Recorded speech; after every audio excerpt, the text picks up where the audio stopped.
Hey, rock fan. Now, like many of you, most probably, you've got a couple of beefs with Metallica's latest album that they released on April 14th, 2023, called 72 Seasons. Now, I'm going to focus today on my beef specifically with the lead guitar player, Kirk Hammett, that's been there since the beginning.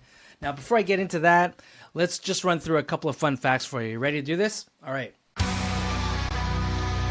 Fact number one, the album was produced by Greg Fidelman, along with band members James Hetfield and Lars Ulrich. That's, I think, pretty much been the setup since the beginning. When they first started recording, I think the only album where the other band members had more of a say and more of a songwriting credits was Saint Anger, that album that released along with that movie, Some Kind of Monster, which was pretty awesome, by the way, if you haven't checked it out. Fact number two, the album has a total length of 77 minutes and 14 seconds. 72 Seasons includes Metallica's longest original song ever written. It's called Innamorata, and it runs for 11 minutes. Mind you, the bass on there is pretty wicked, but 11 minutes? That goes to show there are a lot of these songs on this album specifically that they kind of get drawn out. It seems like they had a bunch of riffs and then they wanted to put together, and it just doesn't really work in terms of songwriting. I actually find it's a lazy way to write songs where they didn't leave basically the best parts per song. So yeah, that's a knock. One thing that's pretty cool about the album is the title 72 Seasons, which represents the first 18 years of someone's life.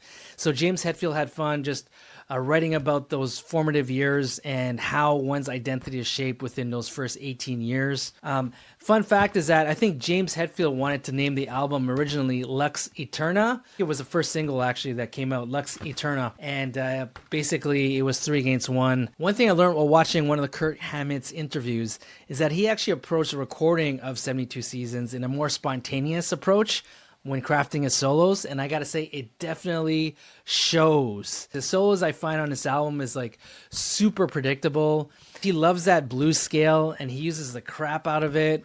All his licks, you've kind of heard them before. There's nothing original in it. It's just a very uninspiring display of soloing, really. That's when it comes down to it. Instead of meticulously composing each one like he's done in the past, he's got some epic solos on Masters and Injustice for All. Some of his best solos are on the Black Album. Sad But True comes to mind.